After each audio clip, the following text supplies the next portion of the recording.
Bueno, la revista no sería posible a no ser por el constante aporte de los académicos y profesionales que cuentan con el interés para colaborar con sus reflexiones e investigaciones. Es por ello que hemos considerado la participación de uno de nuestros articulistas en representación de quienes escribieron en este primer número. Invitamos al trabajador social, magíster en acción social, Ezequiel Antilao Carilao, a exponer una síntesis de su artículo Trabajo social y población indígena.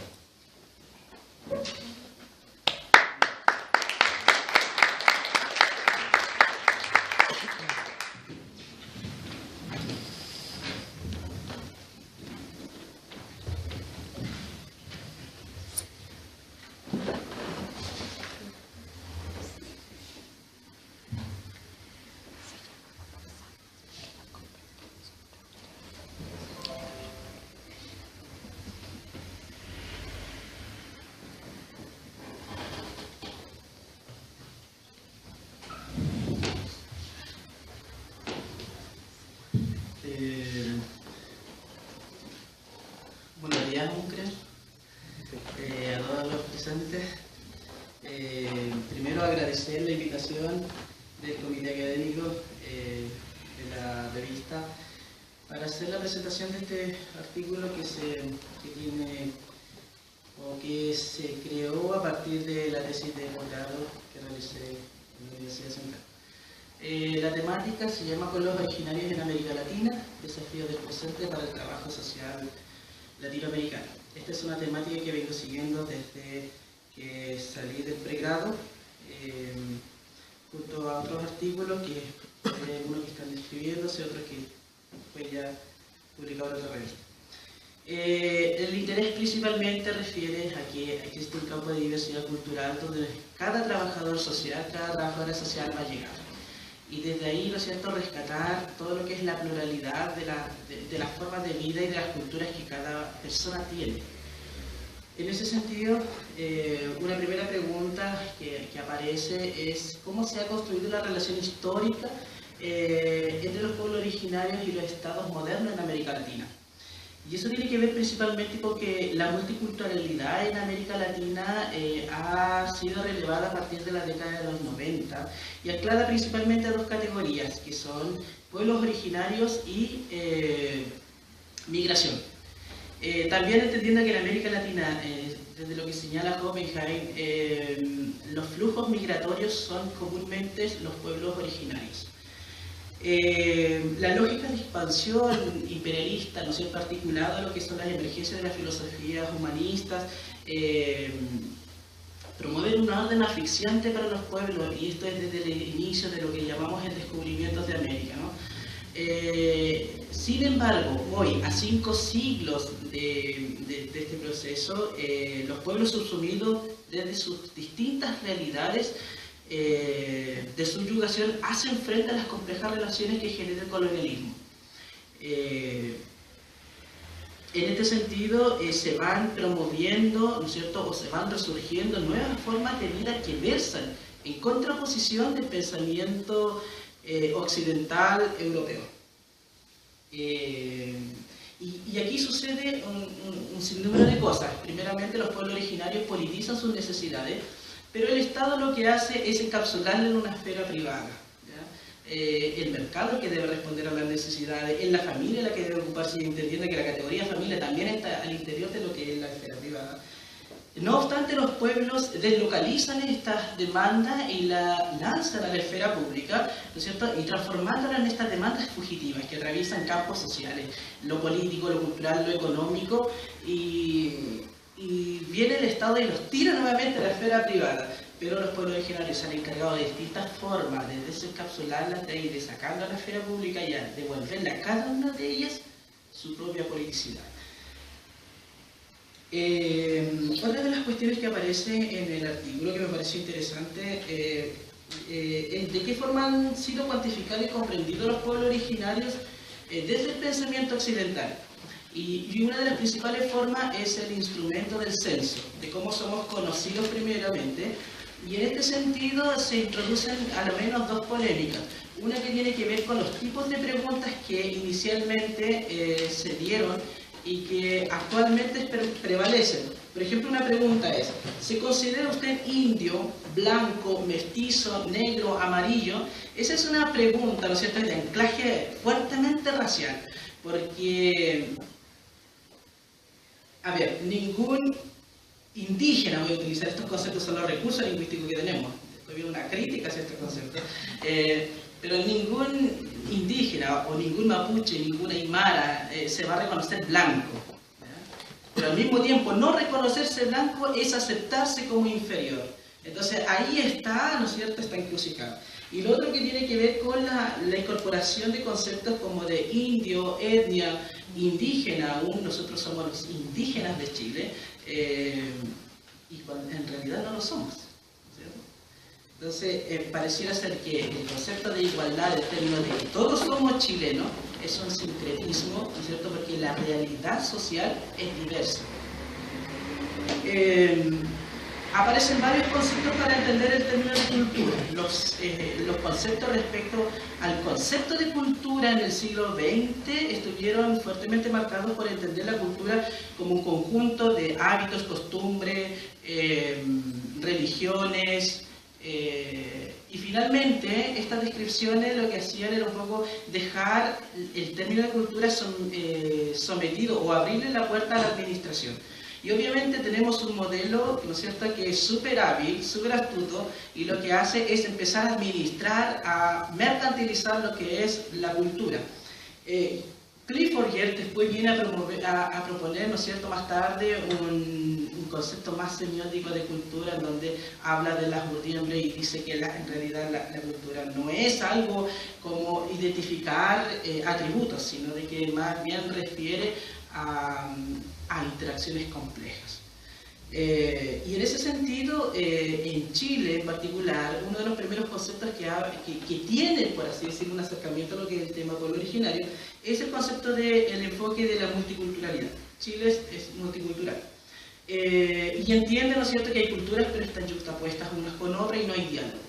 Entonces el Estado, en su afán también de generar mecanismos de diálogo con los pueblos, se toma del enfoque de la interculturalidad, que ya refiere a la interacción entre las culturas, ¿no es cierto?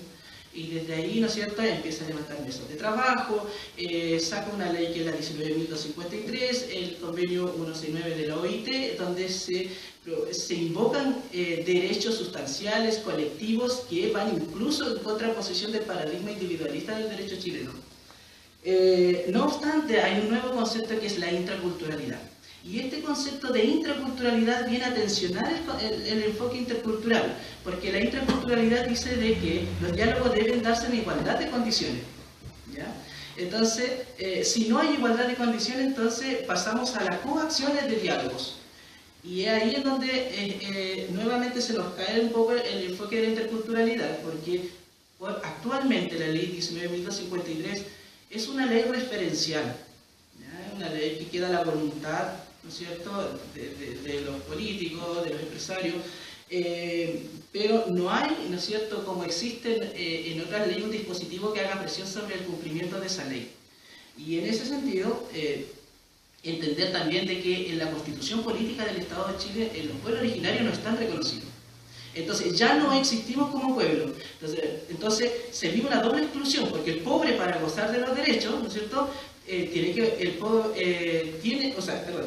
pobre chileno puede gozar de los derechos, pero los mapuches en este caso, los aymara, los rapanui principalmente, los diaguitas y todos los pueblos que subsisten aún, para gozar del derecho chileno primero tienen que negarse.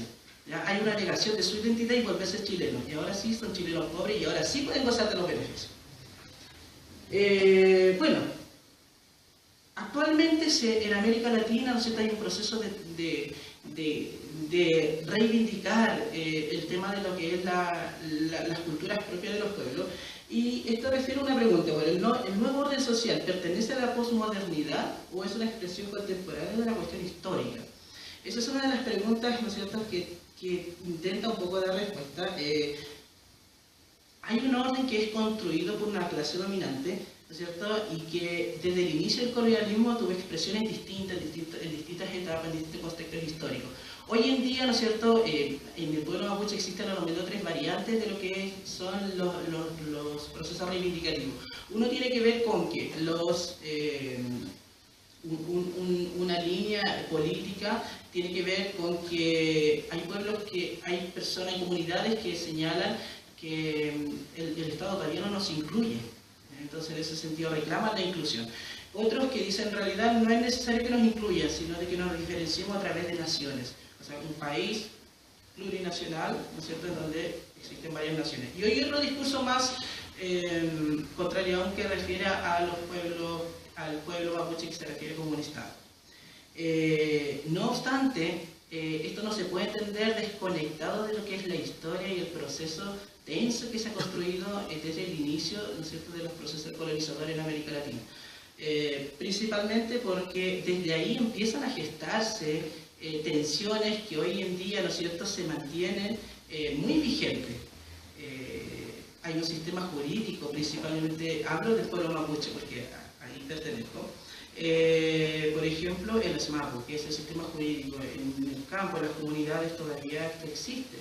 Y no es que por un problema la gente tenga que recurrir a los tribunales del sistema legal chileno, sino de que todavía existen los mecanismos de resolución de conflictos propios del pueblo.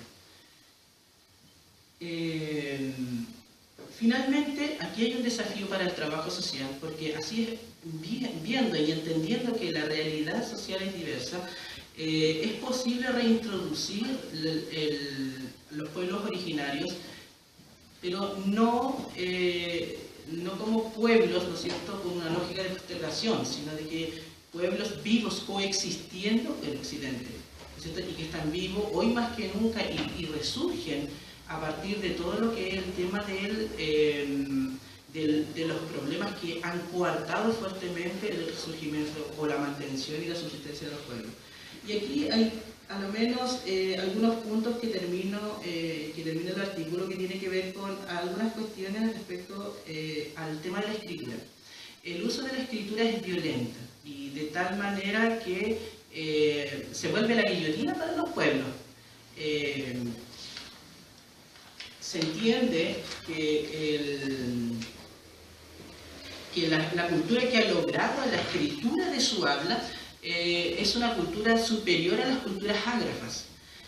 No obstante, tenemos que entender que todas las culturas evolucionan según sus presupuestos culturales. Entonces la escritura no es un camino convergente de todas culturas, sino de que lo importante es entender de que cada cultura genera un sistema propio de comunicación, y eso no necesariamente va a ser la lectura. Entonces, hoy en día vivimos en un país, en un Chile, en donde toda la verdad está contenida en un documento y la palabra ha perdido valor.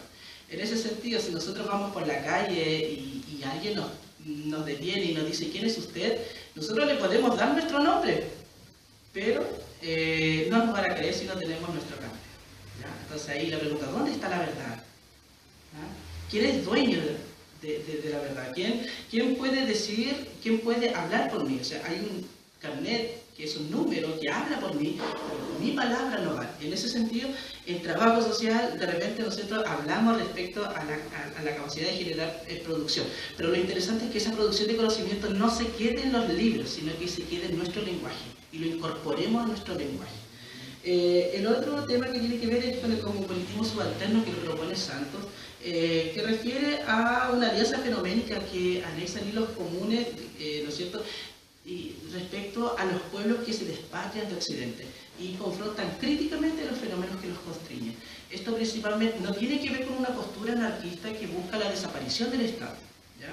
Muchas veces se nos posiciona en ese sentido, pero si nosotros vemos los procesos que han vivido los pueblos, principalmente en Perú, en Ecuador, en Bolivia, son pueblos que no buscan la desaparición de un Estado, sino que buscan la transformación de estas estructuras, ya hacia un Estado plurinacional. Y lo otro que tiene que ver con la dialéctica de la negación del otro, que lo habla Martin Oppenheim, que habla de que la sociedad blanca nace incluida e intenta generar mecanismos legales de inclusión para el otro que es negado, ¿no es cierto? Y ahí Santos señala que estos mecanismos, si bien son inclusivos, también ocultan eficazmente lo que es la exclusión. ¿Por qué? Porque tal como decía anteriormente, ¿no es cierto? Para yo ser incluido, para gozar de los derechos, en este caso yo no puedo ser mapuche, ¿ya? Yo tengo que ser chileno. Otro de los puntos que hice referencia tiene que ver con lo que es la hermenéutica diatómica. Es una propuesta que lo inicia Panikar, pero que Santos lo dinamiza, ¿no es cierto? Y que tiene que ver con que toda cultura debe ser entendida en términos de incompletud. Ninguna cultura es completa, por lo tanto, en los procesos de investigación, no soy yo el que tengo el conocimiento completo y que voy a descubrir un nuevo conocimiento y que ese conocimiento, ¿no es cierto?, no me va a generar ningún cambio a mí, sino que tiene que ver con que situándome en la frontera de mi propio conocimiento, luego de levantar nuevas interpretaciones, mi propio pensamiento va a cambiar. Y eso tiene que ver con aquí mismo, ¿no?, con lo que sucede en Curicó. Curicó ha triunfado sobre aguas negras, ¿no?, que tiene que ver con la traducción del mapudungún al castellano. Y por último, lo anterior tiene que dialogar con métodos de investigación cualitativa. La idea es que la generación de conocimiento debe ser co-construido desde las transformaciones sociales con el fin de generar conocimiento científico, ¿ya? Y estos conocimientos científicos deben estar construidos desde la rigurosidad de la colectividad, ¿cierto? Para que los diálogos no se transformen en discusiones sobre autores, sobre qué dice un autor y qué dijo el otro, sino de que estemos constantemente conectados con lo que es la realidad social. Eso es. Muchas gracias.